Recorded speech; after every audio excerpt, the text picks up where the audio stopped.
Beau-père, je ne sais plus quoi faire. Il était 23 heures, et il n'y avait que mon beau-père et moi dans le salon.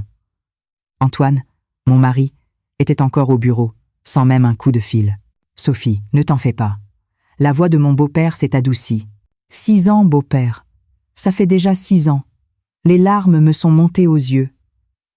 C'est la faute d'Antoine, selon l'hôpital. La motilité des spermatozoïdes est presque nulle. » Le visage de mon beau-père s'est figé. J'ai entendu le froissement du journal qu'il tenait. « Vous pensez que c'est de sa faute, n'est-ce pas? Ma famille, vous aussi. » « Non, je vais bien. » J'ai esquissé un sourire amer. Maintenant, je savais toute la vérité. Mon beau-père s'est lentement levé. Il s'est approché de moi et a chuchoté doucement. « Sophie, ne te blâme pas trop. Tu n'y es pour rien. » À cet instant, la main de mon beau-père s'est posée sur mon épaule. Une chaleur réconfortante m'a enveloppée. Mais comment faire pour notre famille? Mon beau-père n'a pas répondu. Il s'est contenté de me caresser l'épaule, son geste devenant de plus en plus lent et appuyé. « Beau-père, Sophie. » Sa voix tremblait. « Si, par hasard, tu le voulais vraiment. » Mon cœur s'est mis à battre la chamade. « Qu'est-ce que vous voulez dire? Tu es intelligente, tu comprends bien. » J'ai eu le souffle coupé. Ce n'est pas possible. Mais le regard de mon beau-père était sérieux. Ce n'était pas une blague. Non, pourquoi non? Mon beau-père a fait un pas de plus vers moi. Nous sommes seuls, tous les deux. J'ai perdu ma femme, et toi, tu es seul, délaissé par ton mari, mais vous êtes mon beau-père. Je sais, je le sais bien. La main de mon beau-père a effleuré ma joue. Mais Sophie, dis-moi honnêtement, es-tu heureuse en tant que femme? Je n'ai pas pu répondre. Quand est-ce qu'Antoine t'a serré dans ses bras pour la dernière fois? Il y a 3 mois? 6 mois? Plus longtemps? Les larmes coulaient. Les paroles de mon beau-père étaient toutes vraies. À mon avis, tu es en train de t'éteindre. En tant que femme, en tant qu'être humain, même comme ça, ce n'est pas possible. Oui, ce n'est pas possible. Mon beau-père a souri amèrement. Mais avons-nous une autre solution? Je vieillis, et toi, tu gaspilles ta jeunesse. Et mon fils ne fait pas son devoir. Mon beau-père s'est retourné. Arrêtons-nous là pour aujourd'hui. Mais, Sophie, souviens-toi, mon beau-père a parlé une dernière fois avant d'entrer dans sa chambre. Le choix t'appartient. Ma porte est toujours ouverte. Clac. La porte s'est refermée. Je suis restée là, pétrifiée. Que venait-il de se passer? Avant de commencer cette histoire, n'oubliez pas de vous abonner et d'aimer la vidéo. Je m'appelle Sophie Dubois. J'ai 33 ans. Je suis mariée à Antoine depuis 6 ans. Au début, tout était douceur. Sophie, je t'aime. Tu es la plus belle du monde. Je rougissais aux déclarations d'Antoine. Chaque nuit, nous nous désirions. Le week-end, nous faisions la grasse matinée et profitions paresseusement de nos moments d'intimité. Un enfant arriverait vite. Nous le pensions naturellement. Mais une année est passée sans nouvelles de grossesse. Pas grave, ne stresse pas. Antoine était serein. Moi aussi, au début, j'étais détendue. Mais au bout de 2 ans, l'atmosphère a changé. Et si on allait consulter? J'ai abordé le sujet avec prudence. Quoi? Je n'ai pas de problème. La réaction d'Antoine était glaciale, même si on ne sait jamais. S'il y a un problème, ce sera toi. Ces mots m'ont brisé le cœur. La 3e année, j'ai commencé à fréquenter les hôpitaux. J'ai subi tous les examens possibles. « Madame, vous n'avez rien d'anormal », m'a dit le médecin. « Alors mon mari devrait se faire examiner ?» Oui, ce serait préférable. Quand j'en ai parlé à Antoine, sa réaction a été explosive. « Moi, aller à l'hôpital? Quel problème j'aurais? Chérie, juste un contrôle. Je n'irai pas. Le problème, c'est toi, et seulement toi. » Antoine a claqué la porte ce soir-là. 4 ans se sont écoulés. Antoine s'est de plus en plus éloigné de moi. C'était à peine 1 fois par semaine. Et même là, cela ressemblait à une corvée. « Chérie, c'est mon jour d'ovulation aujourd'hui. Planifier comme ça tout le temps? Ça ne risque pas de bloquer? Je suis fatiguée. Une autre fois. L'autre fois n'est jamais arrivée. La 5e année. Tout était complètement différent. C'était difficile même 1 fois par mois. Chérie, non. Sophie, arrête, s'il te plaît. Je suis trop stressée. Mais un enfant, qu'est-ce que ça changera? Et notre couple? Les mots d'Antoine m'ont laissé sans voix. Notre couple était déjà brisé. C'était un vendredi soir. J'étais devant le miroir. observant mon corps. 33 ans. Une peau encore tonique, des épaules lisses, une silhouette fine entretenue par l'exercice constant. C'était le corps qu'Antoine adorait follement quand nous étions jeunes mariés. Sophie, tu as un corps de rêve. Comment peux-tu être si belle? C'était le bon temps. Mais maintenant, Antoine ne regardait même plus mon corps. J'ai soupiré en m'habillant. Qu'est-ce qui me manquait? Ce soir-là, j'ai reçu un message d'Antoine. Réunion ce soir, je vais rentrer tard. Dors sans moi. C'était la 3e fois cette semaine. Mon beau-père est descendu au salon. Monsieur Philippe Dubois, 56 ans. Il vivait seul à l'étage depuis 4 ans. Depuis qu'il avait perdu ma belle-mère dans un accident de voiture. Antoine n'est toujours pas rentré? Non. Il a une réunion, dit-il. Mon beau-père a fait claquer sa langue. Il rentre trop souvent tard ces temps-ci. Le travail doit être exigeant. Mon beau-père m'a fixé de ses yeux perçants. Sophie, ne me mens pas. Moi, je suis un homme. Il n'y a que 2 raisons pour qu'un homme ne rentre pas chez lui, a-t-il affirmé. Mon cœur s'est serré. Soit il a une autre femme, soit il ne veut plus rentrer à la maison. Beau-père, comment ça va entre vous deux ces temps-ci? Votre vie conjugale? J'ai senti mon visage s'empourprer. Beau-père, vous ne devriez pas demander ce genre de choses. Est-ce mal de s'inquiéter pour mon fils? Je me suis tue. Mon beau-père s'est assis sur le canapé et m'a dit « Assieds-toi ». Je me suis assise prudemment à côté de lui. Dis-moi la vérité. Depuis quand est-ce que ça ne va plus entre vous? Ça, ne le cache pas. Tu n'es pas stupide. Après une longue hésitation, j'ai ouvert la bouche. Plus d'un an qu'il n'y a rien eu de correct. Le visage de mon beau-père s'est durci. Unan? Oui. Si je m'approche, il m'évite et trouve toujours des excuses. Ce gamin, mon beau-père a serré le poing. Beau-père, ça va. Quoi? Ça va? Abandonner une jeune femme pendant plus d'1 an. La voix de mon beau-père s'est élevée. Sophie, dis-moi honnêtement, tu souffres, n'est-ce pas? Les larmes ont coulé. Ma peine refoulée a explosé. Je me sens si seul, beau-père. Mon beau-père m'a tapoté l'épaule. Évidemment, comment pourrais-tu ne pas souffrir? Qu'est-ce qui me manque? Rien ne te manque. Mon beau-père a soulevé mon menton. Tu es tout à fait charmante. Le problème, c'est que mon fils est stupide. Le regard de mon beau-père était étrange. Un autre sentiment s'y était mêlé. Beau-père, Sophie. Quand j'étais jeune, mon beau-père a commencé lentement. À ton âge, ta mère et moi avions une vie intime très épanouie. J'ai rougi. C'est pour ça que nous avons eu 2 enfants en 3 ans. Nous étions passionnés. Mais mon fils, qu'est-ce qu'il fait? Il délaisse une femme aussi jolie. La voix de mon beau-père était pleine de colère. Tu as consulté un médecin? Oui. J'ai passé les examens en premier. Les résultats disent que je n'ai rien d'anormal. Donc, c'est Antoine qui a le problème. J'ai hoché la tête. Mais il refuse de se faire examiner. Il dit que ça touche à son orgueil. Se tais-tu? Mon beau-père a soupiré. Sophie, veux-tu vraiment avoir un enfant? Oui, j'en veux désespérément un. À quel point? Je suis prête à tout. À ce moment-là, le regard de mon beau-père a changé. À tout? Oui. Mon beau-père a pris ma main. Sophie, est-ce que je peux te demander quelque chose? Oui. Beau-père, es-tu heureuse en tant que femme? Est-ce que tu es heureuse de vivre sans l'affection d'un homme depuis plus d'1 an? Je n'ai pas pu répondre. Je le vois bien. Tu es en train de t'éteindre. Tu gaspilles ta jeunesse, Sophie. Mon beau-père s'est levé, et il s'est tenu devant moi. Je peux t'aider. Mon cœur s'est mis à battre à tout rompre. Que voulez-vous dire? Tu as besoin d'un enfant. Et je suis seule. Beau-père, je le sais aussi. Je sais que c'est une folie. Mon beau-père a caressé ma joue. Mais, Sophie, qui d'autre que nous deux peut comprendre notre solitude? Non, beau-père. Vous êtes mon beau-père. Oui, ton beau-père. Mais avant ça, je suis un homme. Et toi, une femme. La voix de mon beau-père s'est faite basse et rauque. Réfléchis, sincèrement. Si tu le veux vraiment, si je le veux, quoi, je t'aiderai. À avoir un enfant. J'ai cru que mon souffle allait s'arrêter. Ce n'est pas possible. C'est une proposition. Si tu refuses, on oublie tout. Mon beau-père s'est détourné. Mais, Sophie, crois-tu pouvoir vivre comme ça pendant encore 5 ou 10 ans? Après avoir dit cela, mon beau-père est monté à l'étage.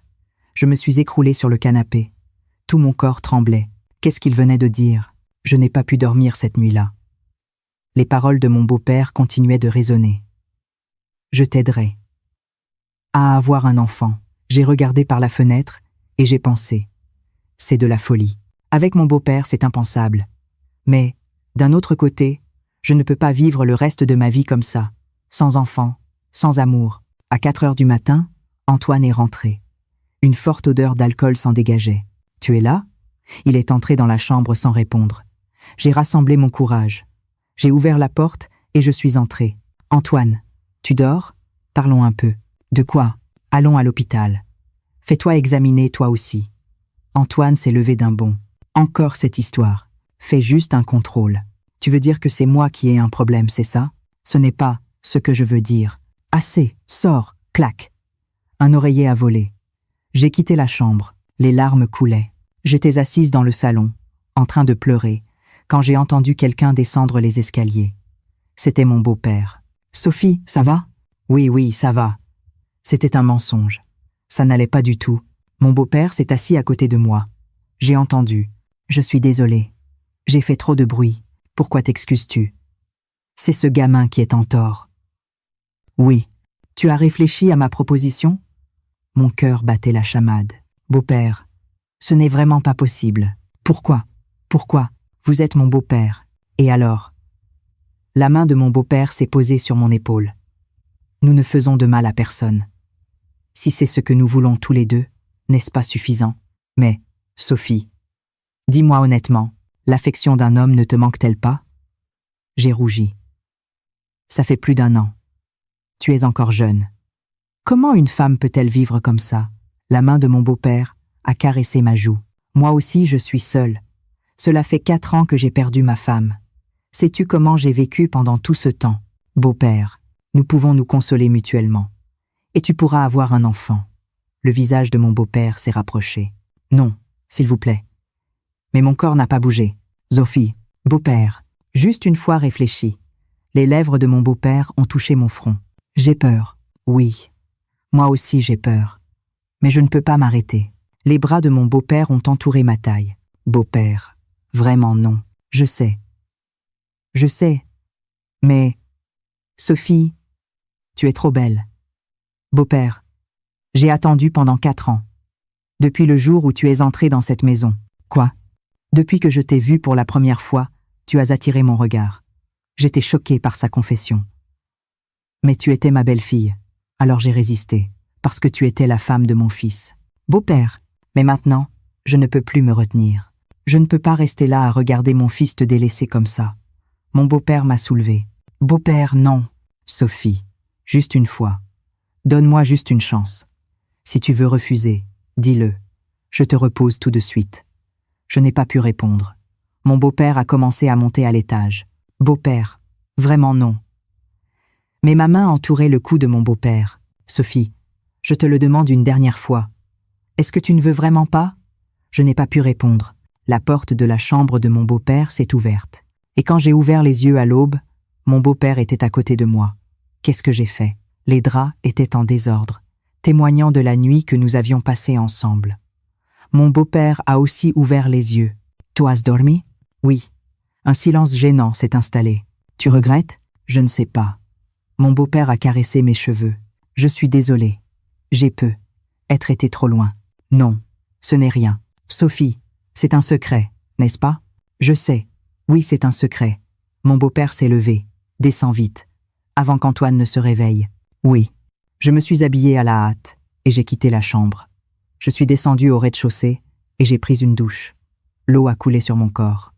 Mais la culpabilité n'a pas été lavée. Pendant quelques jours après ça, j'ai évité mon beau-père. Je n'essayais même pas de croiser son regard. Mon beau-père semblait m'éviter aussi. Mais une semaine plus tard, une nuit où Antoine est encore rentré tard, j'étais dans le salon à regarder la télévision. Mon beau-père est descendu. « Sophie, oui, ça va ? Ces jours-ci. Oui, ça va. C'était un mensonge. Ça n'allait pas du tout. Mon beau-père s'est assis à côté de moi. Tu regrettes, n'est-ce pas ? Je suis désolée. Non. C'est moi qui ai eu tort. Tu n'as rien fait de mal. » La main de mon beau-père a recouvert la mienne. « Sophie, dis-moi honnêtement. » Oui. Comment c'était cette nuit-là ? Mon visage est devenu écarlate. Beau-père. Je n'ai pas pu répondre, mais mon silence était éloquent. Je vois. Mon beau-père a souri amèrement. Je suis désolé que mon fils soit incapable de te rendre heureuse. Beau-père. Sophie. Tu veux me donner une autre chance? Mon cœur a bondi. Non. Pourquoi? C'est mal. Je sais que c'est mal. Mais tu as besoin d'un enfant, n'est-ce pas? Ces mots m'ont fait un choc. Une fois ne suffira pas, statistiquement. Mon beau-père avait raison. Et, Sophie, mon beau-père a chuchoté à mon oreille. J'ai vu ton soulagement cette nuit-là. Mon visage était en feu. Juste quelques jours de plus. Essayons juste quelques jours de plus. Alors, un enfant arrivera sûrement. Mais un mois seulement. Donne-moi un mois. Le regard de mon beau-père était suppliant. Je vais réfléchir. Merci. Mon beau-père a embrassé ma main. Je t'attendrai demain soir. Le lendemain soir, Antoine est sorti, disant qu'il avait encore une réunion. J'ai pris une douche et j'ai mis une jolie lingerie. Qu'est-ce que je suis en train de faire? Mais mes pas m'ont mené à l'étage, devant la porte de la chambre de mon beau-père. J'ai levé la main pour frapper, mais la porte s'est ouverte d'elle-même. « Entre, Sophie. » Mon beau-père m'attendait. Des bougies étaient allumées dans la chambre. Une musique douce jouait. « Beau-père, je veux y aller doucement aujourd'hui. » Mon beau-père s'est approché de moi. La dernière fois, nous étions trop pressés. Mon beau-père m'a pris la main. « Beau-père, ne dis rien. Laisse-moi juste ressentir aujourd'hui. » Pendant un mois après ça, les soirs où Antoine n'était pas là, j'allais dans la chambre de mon beau-père, 2 ou 3 fois par semaine, parfois tous les jours, avec prudence, mais avec avidité. Mon beau-père était complètement différent d'Antoine. Plus attentionné, plus passionné, il me traitait comme une femme. « Sophie, tu es belle. J'aime ce moment que nous partageons. » Chaque fois que ça se terminait, la culpabilité m'envahissait. Mais le lendemain, je retournais vers cette chambre. 1 mois plus tard, mes règles se sont arrêtées. Mon cœur battait fort. J'ai acheté un test de grossesse à la pharmacie. J'ai vérifié dans la salle de bain. 2 barres. Je suis enceinte. J'ai cru que j'allais m'évanouir. Des émotions complexes ont vite surgi. De qui est cet enfant? J'avais été intime avec Antoine 1 ou 2 fois par mois et avec mon beau-père 2 ou 3 fois par semaine. La période coïncidait. Mais après tout, c'est un enfant. Ma main s'est posée sur mon ventre. Peu importe de qui il est, c'est une vie précieuse. J'ai décidé d'en parler à Antoine ce soir-là. « Antoine, il faut que je te parle. »« Quoi? Je suis enceinte. » Les yeux d'Antoine se sont écarquillés. « Quoi? Vraiment? »« Oui. » Je suis allée à l'hôpital. Antoine a couru vers moi et m'a serré dans ses bras. « Sophie, merci. Merci beaucoup. » C'était la chaleur d'Antoine que je n'avais pas sentie depuis longtemps. Mais mon cœur était confus. Antoine a vite commencé à téléphoner. « Sophie est enceinte.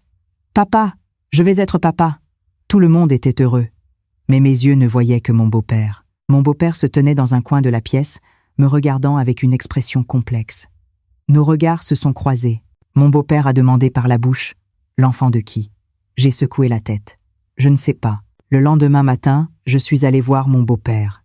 « Beau-père, félicitations. Merci, Sophie. Nous devons nous arrêter maintenant, n'est-ce pas? » Je le savais. « Oui, cet enfant, mon beau-père a dit prudemment, peut être. Non. L'ai-je coupé? C'est l'enfant d'Antoine. Je le croirais. C'est l'enfant d'Antoine. » Mon beau-père m'a regardé longuement. « D'accord. C'est mieux ainsi. Oui. Et beau-père? Oui. C'est vraiment fini maintenant. » Mon beau-père a souri tristement. Je sais. Je l'ai toujours su. Quelques mois plus tard, mon ventre s'est arrondi. Antoine avait complètement changé. Il prenait grand soin de moi. « Sophie, fais attention. Qu'est-ce que tu veux manger aujourd'hui? Je vais tout te préparer. » J'ai gardé mes distances avec mon beau-père. Je n'ai même pas croisé son regard. Mais parfois, quand on se croisait dans le couloir, je sentais le regard de mon beau-père. Il regardait mon ventre. Le temps a passé et le jour de l'accouchement est arrivé. J'ai accouché d'un enfant à l'hôpital. Félicitations. C'est un garçon en bonne santé. Antoine pleurait. « Mon fils !» Merci, Sophie. J'ai aussi pleuré. Quand j'ai serré l'enfant dans mes bras, une émotion indescriptible m'a envahi. De qui est cet enfant? Mon fils s'appellera Hugo. Antoine a dit Sophie, je vais me faire une vasectomie. Quoi? Oui. Un seul suffit, n'est-ce pas? Et mon père aussi a eu cette opération après ma naissance. À ce moment, tout s'est arrêté. Quoi? Ton père a eu une vasectomie? Après ma naissance? Mon cœur s'est arrêté. Alors mon beau-père le savait depuis le début. J'ai couru aux toilettes sous le choc. S'il a eu une vasectomie, il ne pouvait pas avoir d'enfant. Alors, cet enfant est... Les larmes coulaient. C'était l'enfant d'Antoine. Tous mes soucis avaient été vains. Mon beau-père devait le savoir, qu'il ne pouvait pas avoir d'enfant. Alors pourquoi? J'ai vite compris. Mon beau-père était seul, lui aussi. Il avait perdu sa femme et vivait seul. J'étais seul, moi aussi, délaissé par mon mari. Nous nous étions consolés, mais d'une mauvaise manière. Cette nuit-là, je suis allé voir mon beau-père. Beau-père, vous saviez, n'est-ce pas? Quoi? Que vous avez eu une vasectomie? Le visage de mon beau-père s'est figé. Coin de l'astuce. Aujourd'hui, Antoine me l'a dit. Un long silence a suivi. Je suis désolée, Sophie. Pourquoi ne me l'avez-vous pas dit? J'avais peur que le temps que nous passions ensemble se termine, a avoué mon beau-père. Je le savais, moi aussi, que je ne pourrais pas avoir d'enfant. Mais je voulais te serrer dans mes bras. Beau-père, je suis désolée. Tellement désolée. J'ai serré mon beau-père dans mes bras. Non, j'avais besoin de vous aussi, beau-père. Nous nous sommes serrés dans nos bras pendant un long moment. C'est vraiment fini maintenant, beau-père. Je sais, mais je ne regrette rien. Mon beau-père m'a embrassé les cheveux. Moi non plus, je ne regrette rien. 1 an a passé depuis. Je suis devenue une mère ordinaire. Antoine est devenu un bon père. Mon beau-père et moi vivons comme avant, beau-père et belle-fille. Parfois, quand nos regards se croisent, nous sourions, en gardant notre secret. L'enfant grandit en bonne santé. Aimer, c'est suffisant. L'histoire d'aujourd'hui s'arrête là. Merci à ceux qui ont regardé jusqu'à la fin. Vos abonnements et vos mentions j'aime sont un grand soutien. Je reviendrai avec une autre belle histoire. Merci.